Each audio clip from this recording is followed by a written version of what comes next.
Punk. Noun. Informal definition, a worthless person, often used as a general term of abuse. In the 17th century, the word punk was used for rotten wood dust, typically used as tinder, and using the word to describe a person implied that they were worthless. They were disposable people. Punk became a term for prostitutes, homosexuals, and, especially in the mid-20th century, juvenile delinquents. You've got to ask yourself one question. Do I feel lucky? Well, do you, punk? The origin of the term punk rock is often attributed to Ed Sanders, co-founder of the anarchist band The Fugs, a band known for their political messaging and crude humor, though their musical style was more folk music than the hard edge that punk rock would adopt. The Ramones is considered by many to be the first true punk rock band, introducing a DIY aesthetic of black leather jackets and anti-authoritative lyrics. God save the Queen! The fascist regime! This type of music became immensely popular in the United States, Australia, and especially the United Kingdom in the mid-70s, and a punk subculture quickly developed.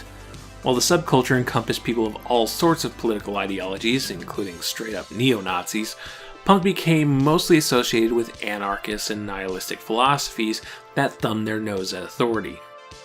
Cyber. Adjective. From the word cybernetic, derived from the Greek cybernetes, meaning pilot, rudder, something that guides. In 1834, French mathematician André-Marie Ampère used the term cybernétique to classify the sciences of government, and in 1948, American mathematician Norbert Wiener wrote the book Cybernetics, a word he used to refer to self-regulating mechanisms like the human brain, which he compared to computers.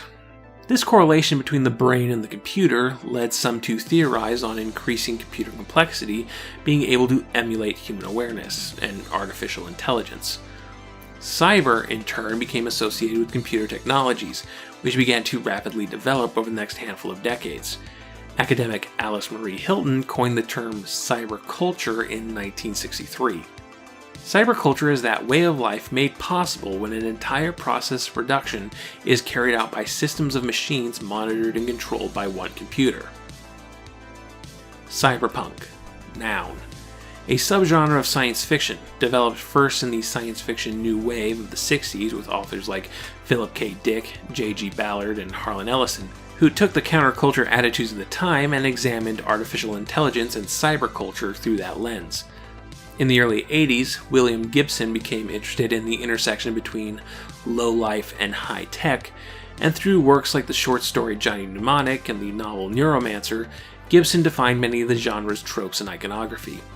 Cybernetic implants that allow people to directly interface with computer technology, massive class divides that keep the poor poor and the rich rich, the manipulation of memory and its conversion into data, the proliferation of cybercrimes and hacking, and lots of disillusioned and disenfranchised young people.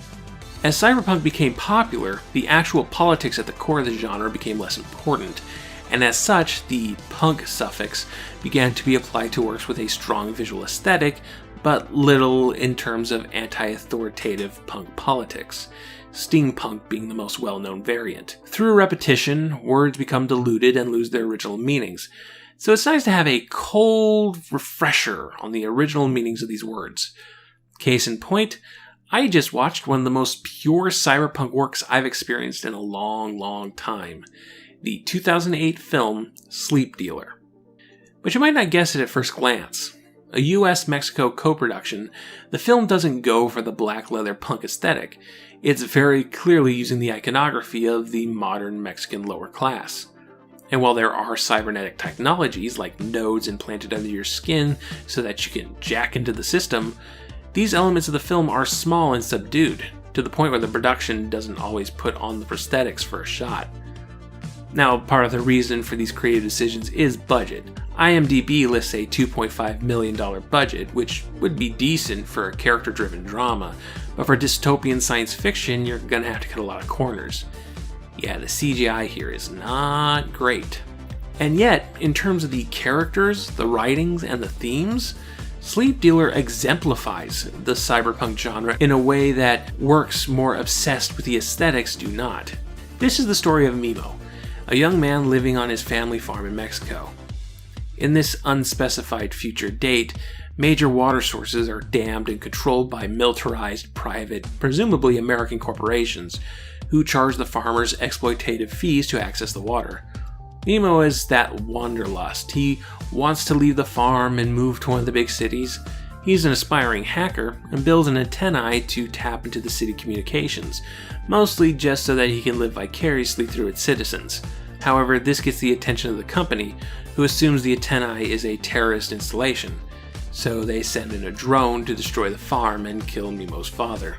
Shamed of the destruction he inadvertently brought down on his family, Mimo runs towards the city, broke and with no plan. There, he meets the writer Luz. She composes and uploads memories to the net for other people to buy, something she needs to do because she's in a great deal of debt. And unbeknownst to him, she's selling her interaction with Mimo to a very eager anonymous buyer. Luz gets Mimo hooked up with nodes that allow him a job at the sleep dealer factory, where workers remotely control robots across the border for jobs like construction. Mimo makes a lot of money under the table, but the actual working conditions are unsafe and exploitative. Meanwhile, it turns out that anonymous buyer is Rudy, the drone pilot who killed Mimo's father.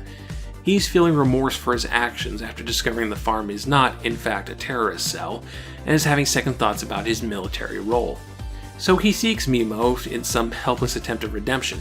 Mimo, Luz, and Rudy, all struggling within a system that punishes the lower class, all eventually get together and realize that with their combined talents, they can make one significant gesture against the systems that oppress them: blowing up that awful dam. While the film takes place almost entirely in Mexico, Sleep Dealer is very much about issues of immigration and the relationship between Mexico and the United States. Director and co-writer Alex Rivera is the son of an immigrant and approached the film with the question of how modern technologies affect the immigration experience. That's become something that I've explored in a lot of my work, the way in which immigrants who live transnational lives, in families divided between two countries and typically between the so-called first world and so-called third world, how immigrant families use technology to stitch their families back together and to create a lived experience that crosses borders, looking at ways in which technology can destroy borders from an emotional and experiential point of view, and the ways immigrants use technology specifically. In the film's setting, a wall has been built between the US-Mexican border. Immigration, both legal and illegal, has effectively ended. But despite the Republican Party's racist dream coming true, people still want that cheap labor. Even in real life, Americans just don't want to do the jobs that they say immigrants are taking away from us. They don't want to work the fields or do the construction on sweltering summer days. With this cybernetic technology, hooking Mexican workers up to robots, it's the best of both worlds. You get the cheap labor while not having to see these people who are not us. Released in 2008 at the tail end of the Bush administration, it probably felt like anti-immigration sentiment had reached its peak. But it turns out, no, it could actually get a lot worse. One of the things fiction like this does is to take subtext and turn it into text through metaphor and exaggeration. But now, 11 years later, well into the Trump presidency, with the border wall such a volatile matter that funding it shuts down the government, it's the sci-fi movie that feels like the subtle one. Which brings us back to the definition of punk. That half of cyberpunk that's lost a lot of its meaning through its aesthetic variations. The idea of punk has largely been overwritten by punk rock and the punk subculture that arose from it. And there's not a shred of that subculture in this movie. But you could say that's just window dressing. Punk is two things, at least for me. It's anti-authority, and this movie ends with an action against authority from our heroes that could be called a terrorist act. Rudy is a part of the authority who later rejects it, and Mimo was raised under authority's crushing thumb. Now that's one thing punk is. The other is people who are characterized as deviants, as the dredges of society. The original definition of punk, the one that went after sex workers, LGBTQ people, and the youth generation, is that of what society considers the trash, the filth of the streets. And with that definition in mind, what kind of people do we shit on? who are being characterized as the disposable garbage people of the 21st century. Who would you say is the modern punk? When Mexico sends its people, they're not sending their best. They're not sending you. They're not sending you. They're sending people that have lots of problems, and they're bringing those problems with us. They're bringing drugs, they're bringing crime, they're rapists. Times change, but the moral panic stayed the same. Cyberpunk isn't an aesthetic. It's not Blade Runner gutters and malfunctioning robot arms and the sky being the color of television tuned to a dead channel. It's an idea of how the lowest classes, the least loved members of society, struggle in an increasingly advanced technological society. It's about using these technologies to survive and occasionally to fight against that authority. Have fun with your dress up, by all means, but remember that words mean things, and cyberpunk is a very loaded word. Sure, Sleep Dealer isn't a very polished film. It looks cheap, its pacing could have been tightened up, the special effects can be distracting, but as a genre text, it's electrifying. It's true cyberpunk, south of the border.